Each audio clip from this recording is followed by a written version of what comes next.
Hello दोस्तों, नमस्कार। आज हम राम की वह अपूर्व विजय क्या थी उसके बारे में जानेंगे। तो आज की हेडिंग है राम की वह अपूर्व विजय क्या थी। राम ने रावण पर जो विजय प्राप्त की थी वह कौन सी विजय थी? क्या वह शस्त्र बल और शारीरिक बल की विजय थी? जिस अपूर्व विजय की पावन स्मृति में विजयदशमी या दशहरा का पर्व मनाया जाता है, वह निश्चय ही कोई सामान्य विजय और सामान्य हिंसात्मक संग्राम की सफलता नहीं रही होगी। तब वह अलौकिक और अनुपम विजय अथवा सफलता क्या थी, किस बात की थी, इसके बारे में जानेंगे। निराकार भगवान राम तथा त्रेता के राजा राम क्या थे? वास्तव में राम के दो स्वरूप हमारे सम्मुख आते हैं। राम का प्रथम स्वरूप निराकार परमपिता परमात्मा का है। दूसरे त्रेता युग के दैवी गुणधारी राजा राम हैं, जो शरीरधारी हैं और मनुष्य रूप में देवता हैं तथा मर्यादा पुरुषोत्तम हैं। निराकार राम अध्यात्म विद्या के ईश्वर अथवा प्रभु हैं। वे ही परम कल्याणकारी रूप में भगवान शिव हैं। ऐसी कथा है कि शिव भगवान जब अपनी शक्तियों सहित संसार में अवतरित होते हैं, तब वे असुरों का आसुरी राज्य और विकारी एवं हीन समाज का अंत करके विश्व को नवीन और अविकारी बना देते हैं और देवी देवताओं का राज्य तथा देवी समाज का स्थापना करते हैं। सृष्टि को विकारी से निर्विकारी, पुरानी से नई और तमो प्रधान दुखों से सतो प्रधान सुखी बनाने का परम कल्याणमय अनुपम कार्य संपन्न करने के कारण ही भारत में परमात्मा का सर्वश्रेष्ठ नाम शिव गाया गया है। शिव का शब्दार्थ ही होता है कल्याण, अर्थात कल्याणकारी। भगवान शिव का और उनकी शक्तियों का योग बल प्रसिद्ध है। स्पष्टतः योग बल सर्वश्रेष्ठ और सर्वोत्तम बल यह शक्ति है और इसके सामने शरीर बल, शस्त्र बल आदि हीन ही नहीं, घृणित तथा त्याज्य भी हैं। प्रचलित कथाओं तक से प्रकट है कि शिव ने तथा उनकी दिव्य शक्तियों ने योग बल से ही आसुरों का विनाश किया था। जिसके पास योग बल हो उसे हीन बलों तथा हीन शक्तियों यानी कि शस्त्र आदि का सहारा लेने की आवश्यकता क्या आवश्यकता होती है। विजयदशमी या दशहरा के साथ ही साथ दुर्गा पूजा का प्रसिद्ध पर्व असुरों पर शिव शक्तियों के योग बल की अपूर्व विजय की गौरवमय स्मृति में ही मनाया जाता है।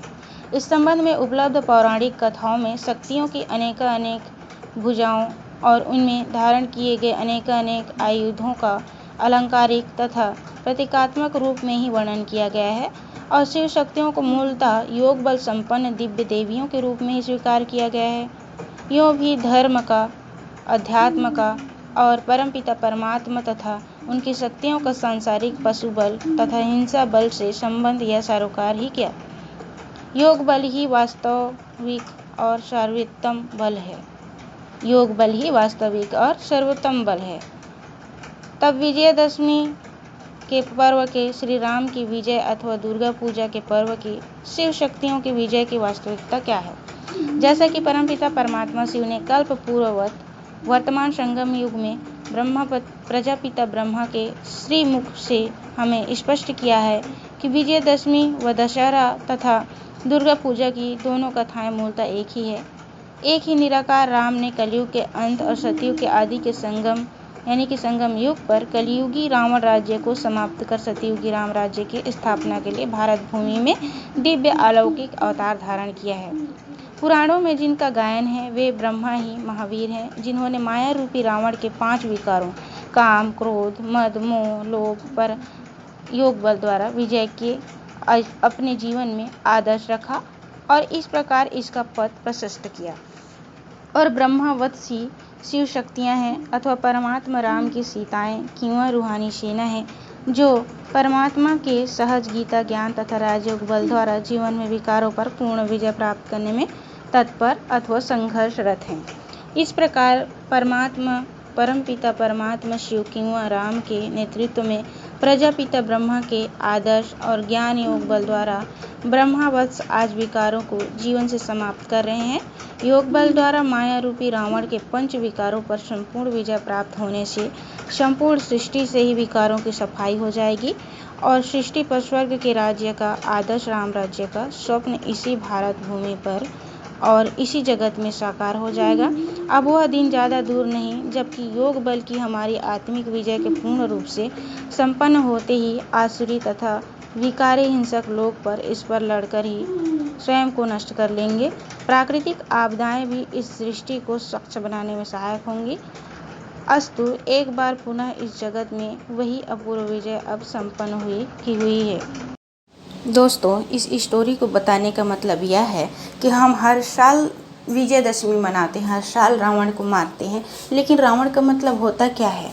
जब भगवान राम ने देह रूपी रावण को मारा था, जब वध किया था उनका, तब शिव भगवान प्रकट होकर यह बोल दिए थे कि अभी हे राम, तुम तो अभी देह रूपी रावण को मार चुके हो, लेकिन इंसानों के जो अंदर आने वाली 5 विकार रूपी जो रावण है, उसको मारने के लिए, उसको जड़ से ख़त्म करने के लिए अभी तैयारी बाकी है, तो उसका तैयारी कीजिए। ठीक इसी प्रकार दोस्तों, हम हर साल रावण को मारते हैं, रावण का पुतला बनाकर, लेकिन हमारे अंदर जो बैठा हुआ रावण है उसे देख नहीं पा रहे हैं, जो कि है काम, क्रोध, लोभ, मोह, अहंकार। ये 5 विकार ही हमारे जीवन का असली रावण है, जिसे भूत भी कहा जाता है। इसीलिए महाशिवरात्रि को शिव के जन्म तिथि के रूप में मनाया जाता है। उस दिन यह व्रत लेना होता है कि इन 5 विकारों में से कोई एक विकार तो कम से कम हम छोड़ सके, सभी विकार नहीं तो दोस्तों कि महाशिवरात्रि भी रखते हैं, तो इसका व्रत करना चाहिए कि 5 विकारों को हम दूर करें। यही व्रत कर रखना चाहिए, ना कि हम भूखे मर के, प्यासे मर के शिव भगवान को शिवलिंग में दूध चढ़ा के ये पूजा व्रत कंप्लीट नहीं होता है। व्रत ये होता है कि किसी भी चीज़ को, बुराई जो है उसको छोड़ना, यही व्रत होता है दोस्तों। तो इस प्रकार से हम हर साल रावण को मारते हैं, लेकिन अपने अंदर का रावण को मारना भूल जाते हैं। तो दोस्तों, आज की बात याद रखिएगा, जब भी हम रावण मारते हैं तब के इंतज़ार नहीं करना है, हमें अभी से अपने अंदर की रावण को मारने की तैयारी करनी है, और वो है काम, क्रोध, लोभ, मोह और अहंकार। दोस्तों, इन 5 विकारों को यदि अपनी ज़िंदगी से निकाल दें तो हमारी सभी समस्याओं का हल हो सकता है, और हमारी जो दुख का कारण है, वो मूल कारण है ये 5 विकार। हम काम, क्रोध, लोभ, मोह, अहंकार के वश में आकर ही इन दुखों को अपनी ज़िंदगी में प्रवेश करने देते हैं। तो दोस्तों, आज ही से संकल्प कीजिए, इन 5 विकारों में से कोई ना कोई विकार को धीरे से दूर करें। नमस्कार दोस्तों, हमारा यह वीडियो पसंद आए तो सब्सक्राइब करिएगा चैनल, और लाइक करिएगा और कमेंट करिएगा, ताकि और भी अच्छे वीडियो ला सकें और आपके लिए।